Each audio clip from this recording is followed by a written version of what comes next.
Hey, everybody. It's Sport Coat Tuesday. Yes. How's it going? So today on Successful Selling Series, we are on the 4 things that sabotage the sale, which is part 2 of the series. And we say number 2, why people sabotage the sale is because they don't have a sales process. They don't have a process that's consistent. And if Nope. they do have one, they don't use it consistently. Nope.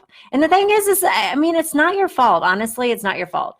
And I'm not going to be a victim here, but I'm just going to point out something that's not maybe immediately obvious, but sales is not taught in school. It's not. It's not taught in our culture. In fact, it's also thought to be as something sleazy, dirty, not good, pushy, out of integrity. Like, we literally in the training are debunking people's beliefs around sales because it's so triggered in our culture. And it's thought that if you are a salesperson, that you're like below the other person or below what is redeemed as quality human being of society. A good person. A good person. Hey, what's going on, Eric and Angel? Hey, Angel. Welcome, welcome. Welcome to the group, girl. So now we know why we don't have it, but what is a good process? Well, it's really up to you. We have a process that we teach in the training. It's called the 5-step sales process. But in the nutshell, it's really simple. It is simple. Number 1, you just build rapport. You build rapport. And let me tell you how grossly underestimated building rapport is for most people. We forget to do it. We have forgotten to do it. Oh my gosh. And then it sabotages the sale. But here's the challenge is, if it's the number 1 thing that you're focused on, you're not focused on your needs. You're simply focused on building rapport. What does that mean? It means you're building an energetic trust. Yes. You're building a connection with your client first and foremost. And I can't tell you how people forget to build rapport. Yeah. And it makes the buyer or the person sitting across from the table that is the potential prospect feel uncomfortable, feel like it's all about the other person, feel like they're getting used, manipulated, and that the other person just wants your money. What's going on, Irene? So hey, here's how you know you don't have rapport.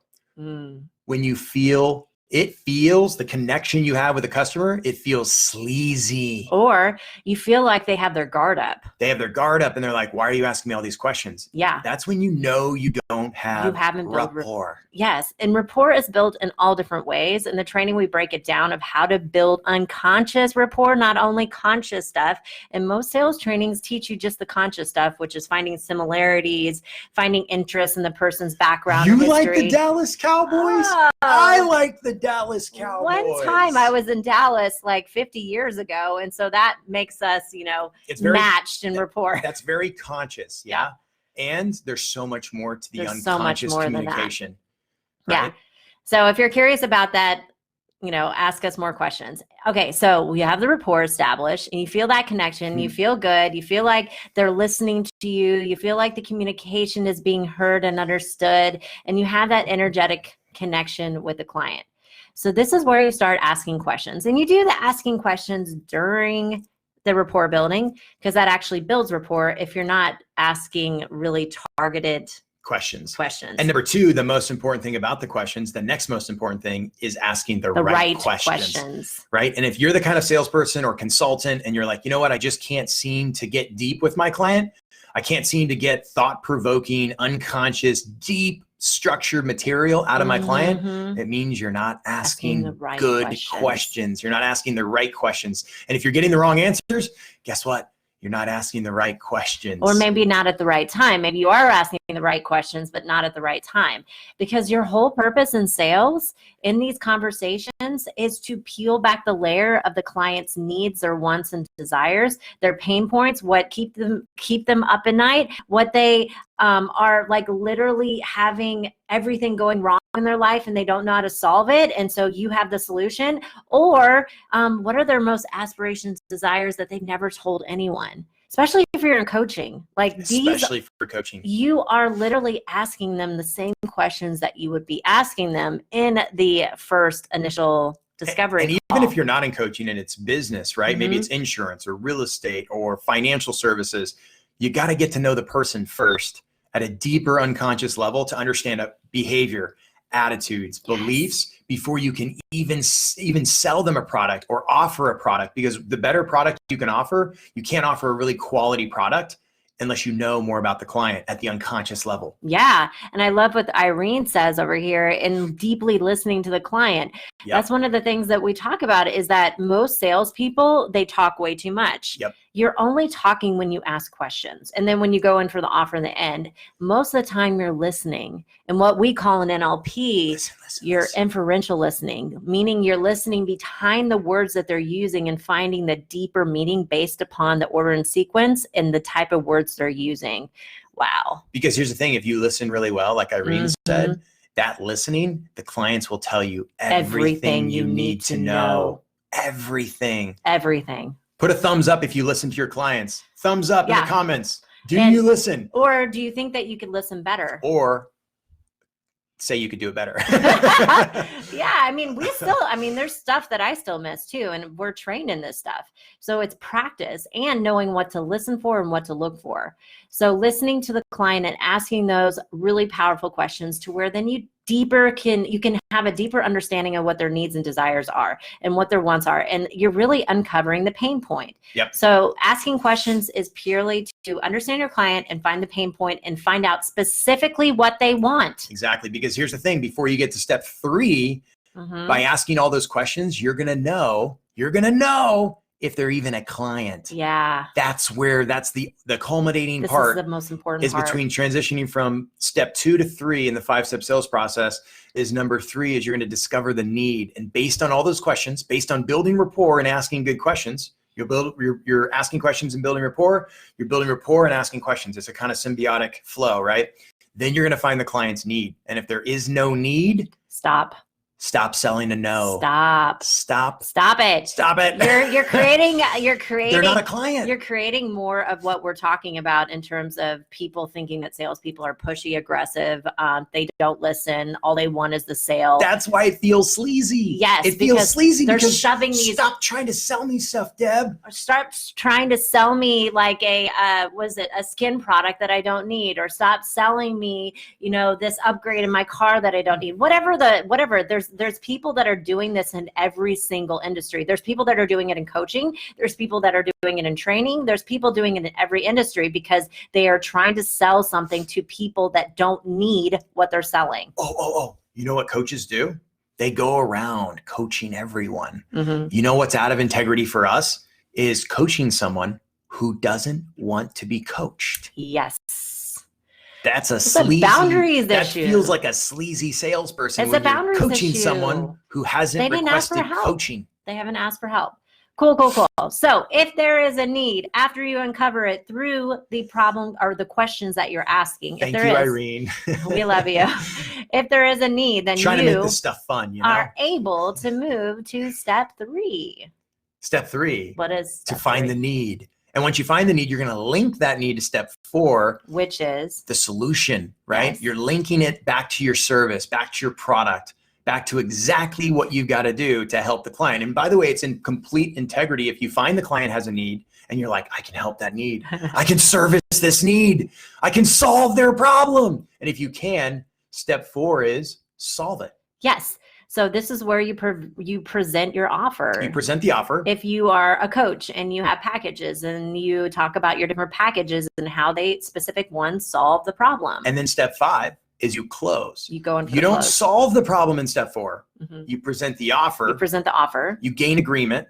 And then you say, now that we've discovered and I feel like I really can serve you, is it okay if I go ahead and say, hey, it's time to get started? Is it okay for you to go ahead and take the next step? Well, you want to present the offer first. And by the way, all the listening that you did with the keywords and specific, you're going to feed it back to them. And we teach more of specifically how to do all this and how to present the offer in a way that your client is going to want to hear it and how they need to hear it to make a decision. And you then go in for the close. After you do that, and by the way, people a lot of times will present the offer and then they don't go in. A lot of times they'll get to step 4, but they forget about the 5th step, the most important, which is it, so what would be one of your closes?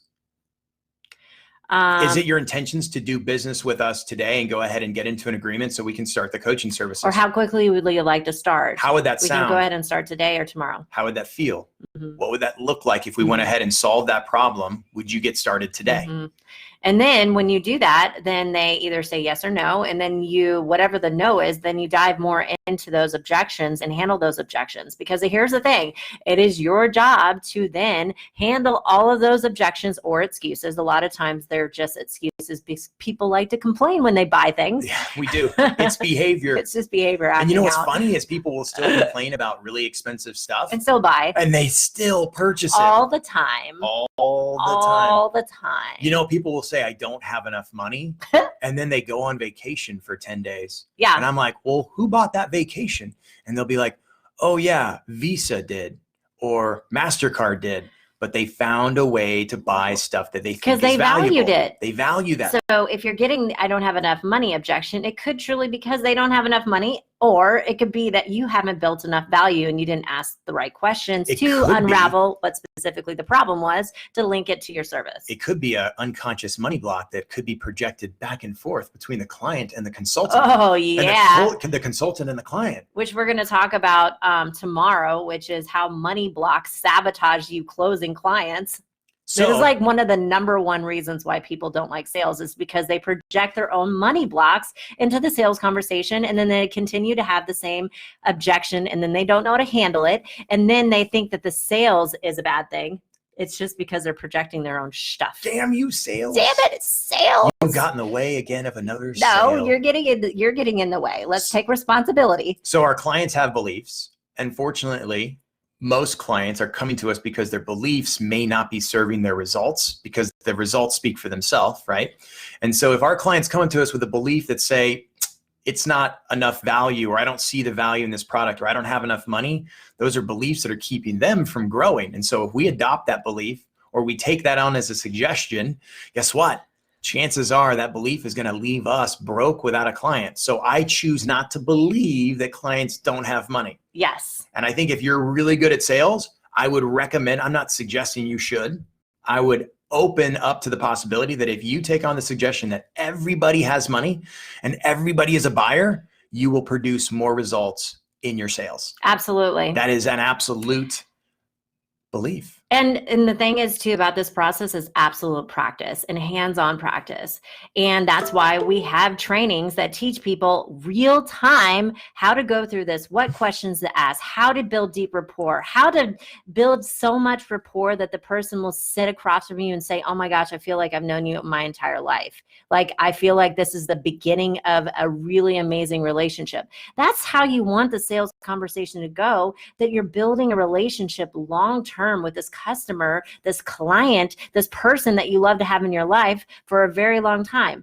We will give you the structure and process of what to ask, when to ask it, and how to ask it, and how to listen between the lines to truly understand your client. We'll also show you how to present your offer in a really powerful way to where they are 100% in. And then we'll show you how to get over those little objections, and how to navigate through those, and how to let it go in yourself to where then you're not blocking the sale. You know the best place to practice? Yes. Instead of on clients currently would be in a 3-day business training. That's what I'm saying. I was winding up for the offer, babe. Oh. Damn it.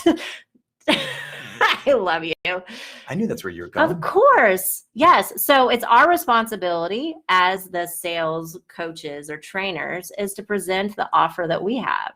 We have a training that's coming up on Friday, Saturday, and Sunday. Yes, where you're going to learn all this wisdom. 2.5 days. You're going to get to experience it. You're going to get to practice it. In fact, a lot of people that come through the training end up closing a deal in the training. Maybe it's something from something else outside, or they end up doing business together in the training. That happens all the time. It's really awesome. It's like this strange vortex of energy, and all of a sudden, money exchange. Prosperity is just coming from all over the place. And people are like, man, I'm getting clients and I'm getting leads, and I don't understand. Like, maybe for some, when they come through our training, it's one of the most, maybe it's the most positive way they've been thinking for a really long time. Yeah. Maybe it's the most positive information they've digested and consumed in a really long time. So we're having a special. It's $995 valued at, and we're marketing it down to $195 if you enroll today. We have 5 seats left. That's it. It is a full training. So we wanted to give it to you guys. Plus, if you enroll today, we are donating $50 of your ticket to the children's shelter in Africa. And by the way, $50 is a third of a beehive. It goes a long way. Yeah. that helps them produce sustainability so they can actually continue to make money. Yeah. There's about 150 kids in this shelter. It's just outside of Nairobi, Africa, in the country of Kenya. And each beehive that they buy, they can sell the honey back to the local people around there. And it's exponential growth for them to food, house, clothes, and send the children through education, higher education, high school, as well as college. So if you're interested in getting involved in that and also investing in yourself to step up to the next level of your sales ability and be a mentor and be a leader and show up differently in your industry and differently than your competition, really, because this is the science behind sales. This is the science behind success. And we are bridging the gap of sales and spirituality and business, the energy behind how to make money. And the best thing you can project out into the universe is investing in yourself so others will invest in you. Yeah, it's a great projection. Every time we invest in our business, every time we give back to a shelter or we invest in others, guess what? People invest in us. Yeah. And $195, what do you got to lose? And it's also the time factor, 3 days, because we hear this all the time. So I'm going to go ahead and handle that objection. I don't have time to take 3 days to invest in myself. Well, if you don't, then how do you expect your clients to take time out and invest in you as a coach? Ooh. That's a really good objection handling. Yeah, I know. I got some good ones here. You got some handling skills, girl. Yeah, so if you want to learn how we do this, come to the training. You're pretty good. I'll call you out. You're like an expert sales master. All right. Well, it looks like I got the light on my head. Yeah, you do. Yes. We got to duck in. Got the morning light. Anyways, we love you all. We are super stoked for this weekend. It's going to be awesome. It's going to be a full training and 5 seats left.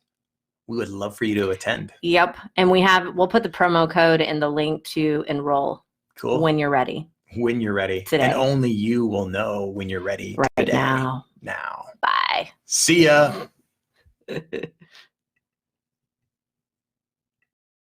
Thank you so much for watching this video. If you like our content and you want to see more, hit the subscribe button below. We'll be posting videos every single week.